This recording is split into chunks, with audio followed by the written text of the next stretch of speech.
Hello, আসসালামু ওয়ালাইকুম আসসালাম। হ্যাঁ, আমরা সমাজসেবক অফিসে কথা বলছিলাম। আপনাদের যে এই নাম্বারে কে ভাতা পায়? সরকারি একটা অনুদান যে আসে, এই আলাইকুম। ভাতাটা কে পায়? আমার বাবা। তোমার বাবা। তা এই যে বর্তমান যিনি বাংলাদেশ সরকারের মাননীয় প্রধান উপদেষ্টা ডক্টর ইউনূস, ইনি বাইরে থেকে কিছু অনুদান নিয়ে এসেছে। এটা ঢাকায় হেড অফিস থেকে সরাসরি কিছু অনুদান আপনাদের অ্যাকাউন্টে জমা হয়ে যাবে, ঠিক আছে?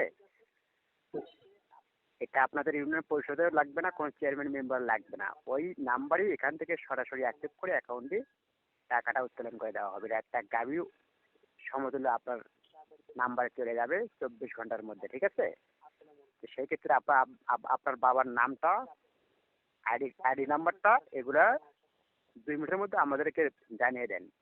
আমরা একটা ফর্ম পূরণ করে এটা হেড অফিসে জমা দিয়ে দেবো, ঠিক আছে? আপনি কে বলছেন? আমরা ঢাকা হেড অফিস থেকে কথা বলছিলাম। আপনার নাম কি? আমার নাম মোহাম্মদ শরীকত হোসেন, আপনার পদবি? নির্বাহী প্রকৌশলী। জি, আপনার পদবি কি?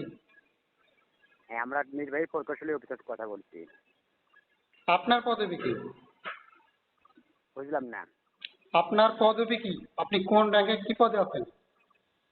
ঢাকা মতিঝিল বেলকুশা জনতা ব্যাংকের মাধ্যমে এটা চলে যাবে। আরে ভাই, আপনাকে বলতেছি এক কথা, আপনি বলেছেন আর এক কথা। আমি আপনার পদবি, আপনার ঠিকানা, আপনি আপনি কি পদে কি সেটা আমি